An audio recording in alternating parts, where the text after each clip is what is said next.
Need to say anything. The people who understand the greatness of it and have their own lives that what happened happened. Jake Paul just dropped a bombshell about his Netflix fight with Mike Tyson, and trust me, this isn't your typical post-fight drama. Sure, the fight happened over a month ago, and most people have moved on, but not Jake. Why? Because sponsors are backing out, fans are giving him the side eye, and his reputation is on the line. So what does he do? He jumps on Logan Paul's podcast, slaps on a dramatic, coming clean title, and spills some shocking tea, claiming that Tyson was actually the mastermind behind the whole shady mess. But I do have to be careful in the early rounds. And honestly, if Tyson's sitting on a $400 million fortune while Jake had a modest $30 million before the fight, why would he even bother? Fame. Come on, it's Mike Tyson. We're talking about a living legend. Who doesn't need to box a YouTuber for clout? So what's the real story here? And when you were in there, I don't remember it. you didn't even remember. Let me break it down for you, but fair warning, if you believe Jake's side of the story, you might just walk away seeing Tyson in a whole new light, and not in a good way. Like, oh, it's rigged because look at him on the pads, but he didn't do this in the fight. Because someone is fucking punching back, you dumb fucks. Like, Jake Paul knew exactly what he was getting into when he agreed to fight Mike Tyson.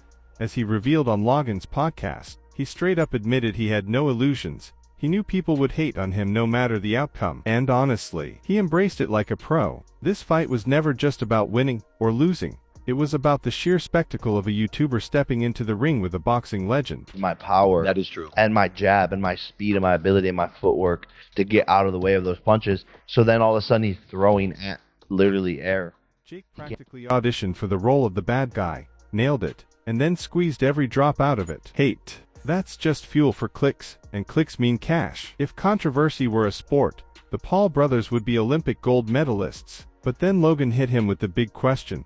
The one we were all thinking but didn't dare say out loud. Was the fight rigged? And Jake didn't even bother with a straight-up denial. Instead, he smirked and dropped this bomb. Asterisk, rigged fights are for people who need money. I don't need it. Maybe Mike did. Asterisk one cryptic comment, and the internet lost its mind. Jake didn't just light a match, he set the whole thing on fire. Drugs, girl. Drugs, girl. Stupid shit. Yeah. Fun. Right. You don't regret any. Do you regret anything? Yeah, I didn't pay taxes. Let's break that down for a second. Jake didn't explicitly accuse Tyson of rigging the fight. But come on, the implication hit as hard as a right hook. He pointed the finger just enough to make you question Tyson's motives, leaving the doubt hanging in the air. And let's be real, Tyson's financial struggles haven't exactly been a well-kept secret. Where'd most of it go? Because I'm from Connecticut. I know where your house, your old house, 50 Cent's house now, right? Does he still own it? I have no idea. But that house, what had movie theaters? What else in it? Everything. Sure, the man's a legend, but his career has had more ups and downs than a roller coaster. And let's be honest, his business ventures aren't exactly raking in millions these days. Comeback fight like this wasn't just about proving he could still throw punches. It was about staying relevant, cashing in, and reminding the world that he's still asterisk Iron Mike. I made a lot of money, the most money I've made ever. But What are you going to buy with the money? probably a ranch. Then Jake twisted the knife even deeper, hinting, without saying it outright, that this wasn't just a mutual payday. He suggested, ever so slyly, that Tyson might have asterisk to lose as part of the deal. Let that sink in for a second. If there's even a shred of truth to that, it means Tyson put his legacy on the line for a bigger paycheck, and a chance to stay in the spotlight. And meanwhile, Jake walks away as asterisk the guy who beat a boxing icon asterisk while the internet spirals into chaos, debating whether the fight was ever legit to begin with. I was missing I can't believe he can move like that. a lot I of made a money. lot of money, the most money I've ever made. But what am I gonna buy with it? Probably a ranch. Here's the kicker, though. Jake's comment wasn't random. It was a calculated move, plain and simple. By casually dropping asterisk, maybe Mike needed it. Asterisk, he shifted the heat off himself and aimed it straight at Tyson. Classic Jake Paul. Stir up chaos, let the internet run wild with speculation, and sit back as the views and engagement skyrocket. People love a good conspiracy theory, and Jake handed them one on a The silver night went platter. down. I wish he would have, like put up a better fight so then I could have like risen more and done more. So why even speak up? If Jake had asterisk nothing asterisk to hide, Why drop a statement like that? Maybe it was a preemptive strike, a way to stay ahead of the narrative before anyone could start pointing fingers at him. Or maybe, and this is peak Jake, it was all about throwing Tyson under the bus, knowing full well that the drama would keep people talking for weeks. Whatever his motive, one thing's for sure, Jake doesn't make moves without knowing exactly how they'll play He out. was So that annoying. was the only thing I didn't like. So annoying when they don't bring the Sure, the hype was through the roof. Tyson's a living legend, and Jake Paul knows exactly how to stir up a crowd. But let's not kid ourselves, this wasn't just about a love for boxing. The deeper you look, the more it's clear. This fight was about business, branding, and bank accounts. And honestly, when you piece it all together, it's tough not to see the strategy behind the chaos. In a lot of trouble. Let's start with Tyson's finances. The man earned over $400 million in his prime, only to file for bankruptcy in 2003. Since then, he's tried everything: stand-up comedy tours, selling weed gummies shaped like ears. But despite all the hustle, his recent ventures haven't exactly been cash cows. Enter Jake Paul, Netflix, and a $20 million payday for a retired athlete navigating some serious financial turbulence. That kind of money isn't just tempting, it's life-changing. Tyson wasn't just stepping into the ring for the sport of it. He was stepping into a marketing gold mine. We signed on here to see you. You lit up Tyson 2.0. Last time we saw you in Vegas, you handed me a bag of your Mike Bites, the edibles. Fantastic.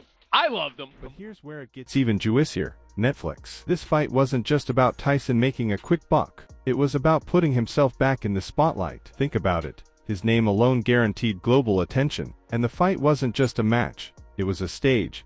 A prime opportunity to remind the world that Iron Mike still had it, even if it was more about the spectacle than the sport. Expectations. We have expectations. Yo. If I don't get 100 million views, these guys just want a piece of banana. They want to eat, live. They're so hungry. They're starving. Tyson used the fight as a platform to push his cannabis brand, Tyson 2.0, and even teased an upcoming Netflix documentary series. It wasn't just a fight, it was a full-blown infomercial wrapped in a boxing match. If that doesn't scream calculated move, I don't know what does. Tyson knew exactly how to leverage this opportunity, turning a simple bout into a marketing masterstroke. Oh, yeah, so bow at the end. He bowed. That's the last thing I remember. Dude, there was a lot of people online that said that's when you should have hit him, when he was bowing down like that. That's when He's going to hit me. That's why I was like, what the hell? Now let's talk about the whispers, the ones suggesting this fight wasn't exactly on the up and up. Jake Paul walked away with a unanimous decision win, and while there wasn't a knockout, there were enough moments that made fans raise an eyebrow and think, wait, what? Some believe Tyson might have agreed to lose for the payday and the exposure. After all, his legacy is bulletproof at this point. Losing to Jake Paul isn't going to erase decades of dominance, but it sure created enough buzz to keep the cash flowing and keep his name in the headlines. we're like, dang, we wanted more. Is there anything about the fight you would have changed based on the experience? Oh, listen, I wouldn't have realized any of it if it went 3-minute round. I didn't realize it.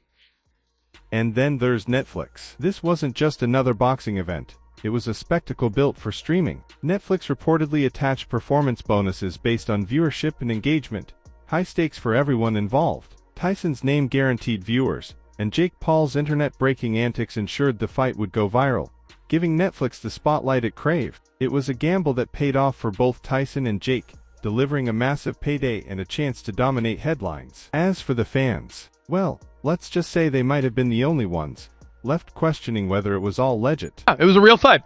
What did you think of Jake's power, man, when you were in there? I don't remember it.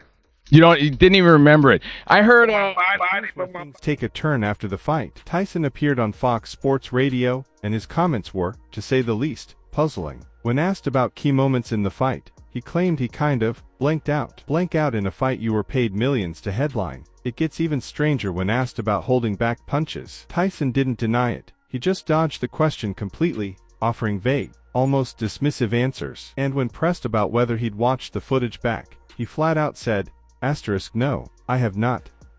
For a man who spent his entire career meticulously analyzing his performances, this sudden amnesia was, let's say, suspicious.